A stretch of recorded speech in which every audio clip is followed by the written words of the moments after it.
There's an alarming new warning this morning about extreme weather across the U.S. A new report saying climate change is real and it's having a huge impact on our lives right now. And Ginger, you had a chance to speak with the president about this yesterday. I did, and it was an honor to get in there, ask some questions, not only of him, but his staff too, because it's a crucial time for the president. Climate change is one of those issues that he promised to attack. To get something done now, it has to happen right now for the entire administration. And as the report says, it needs to happen too for the planet.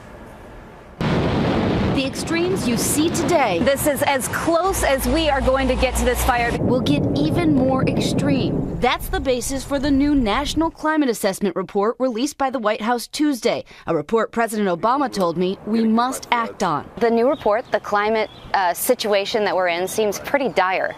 What do you think you can get done in the next 2 years? This climate assessment that's been done over the course of 4 years really establishes that climate change is already affecting Americans all across the country, in every region, although in different ways. And that's exactly how the report's laid out. If you live in the Northeast, the report says you'll see rising sea levels and a coast vulnerable to disastrous flooding. Every street in Atlantic City is almost underwater. The Southeast facing sea level rise. The rain here in Pass Christian is absolutely relentless. And for those in the Southwest, drought and extreme heat, which could mean even more intense wildfires. But the report isn't being celebrated by all scientists. The administration prefers to address climate change by imposing regulations to try to reduce carbon dioxide emissions. I don't think it's going to pay out at the end because you're not going to see the effects. The president believes we should still lead others around the globe, and I wanted to know if his legacy would include a decision on that controversial proposal to expand an oil pipeline from Montana to Louisiana. It's a project called Keystone.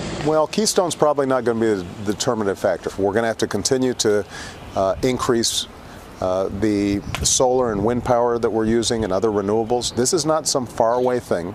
We can do something about it.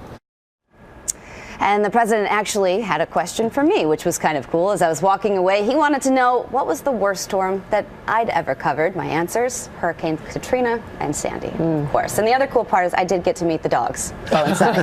That was very nice. Well behaved. They are. They're so stoic. They're ready for pictures at any time. So it was a great visit, and I learned a lot. Good job. Thank you. Thank you, Ginger.